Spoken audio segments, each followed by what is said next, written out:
कल रात को प्रयागराज महाकुंभ मेले में भगदड़ मची थी, जिसमें कई लोगों की मौत हुई और कई लोग गंभीर तौर पर घायल हुए। तब इस मामले के मद्देनज़र वडोदरा के सांसद डॉक्टर हेमांग जोशी ने प्रतिक्रिया देते हुए दुख जताया है।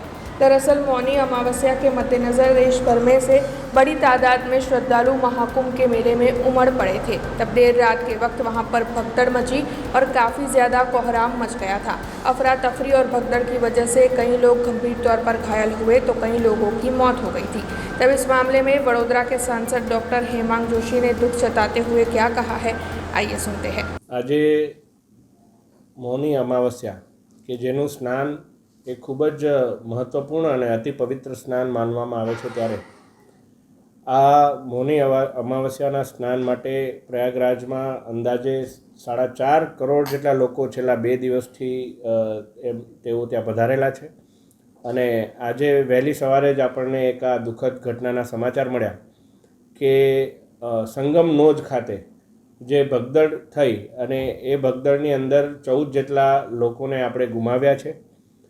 આ ભગદડ એ એક બેરિકેડ તૂટવાથી જે ભાગદોડ મચી એને કારણે આ ઘટના બની અને આ ઘટનાના બાદ ઘણા બધા પ્રયાગરાજના જે એડમિનિસ્ટ્રેશન છે એના દ્વારા પણ પગલાં લેવામાં આવ્યા છે। સ્થાનિક ત્યાં સુરક્ષા બળ પણ તૈનાત કરવામાં આવ્યું છે, અમુક રસ્તાઓ ખુલ્લા પણ કરવામાં આવ્યા છે અને માનનીય વડાપ્રધાનશ્રી, માનનીય કેન્દ્રીય ગૃહમંત્રીશ્રી એમનું પણ ત્યાં સતત નજર છે અને ઉત્તર પ્રદેશના મુખ્યમંત્રીશ્રીએ પણ પોતે પોતાનું નિવેદન આપ્યું છે કે સૌએ સંયમ બનાવીને રાખવાનો છે। અને જે ઘાટ પર મારી પણ આપ સૌને અપીલ છે કે આપ સૌ આજના દિવસે જે ઘાટ પર આપ હોવ એ ઘાટ પર જ સ્નાન કરી અને આપે આપની આરાધના કરો, એ બાબતે એક અપીલ કરવા માગું છું।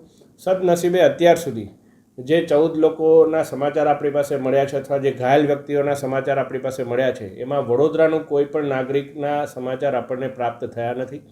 વડોદરાથી અમારા ભારતીય जनता પાર્ટીના પણ ઘણા પ્રતિનિધિઓ ત્યાં હાજર છે, એમને પણ અમે સંપર્ક કરેલ, તેઓ પણ ક્ષેમ કુશળ છે, એમને કશું કોઈ પ્રકારની તકલીફ થઈ નથી। પરંતુ એક મારી અપીલ છે કે આપ સૌ આ દિવસે જે ઘાટ પર આપને અનુકૂળતા રહેતી હોય નજીકના ઘાટ પર જ સ્નાન કરી અને જે ઉત્તર પ્રદેશ પ્રશાસનની સૂચના છે કે સંગમ નોજ પર હમણાં જવાનું ટાળો, तो आ सूचनाનું આપણે સૌ પાલન કરી અને એમને સહયોગ આપીએ એવી હું વિનંતી કરું છું। हमसे जुड़े रहने के लिए हमारे YouTube चैनल को सब्सक्राइब करें और नई वीडियो की नोटिफिकेशन के लिए बेल आइकॉन को दबाएं।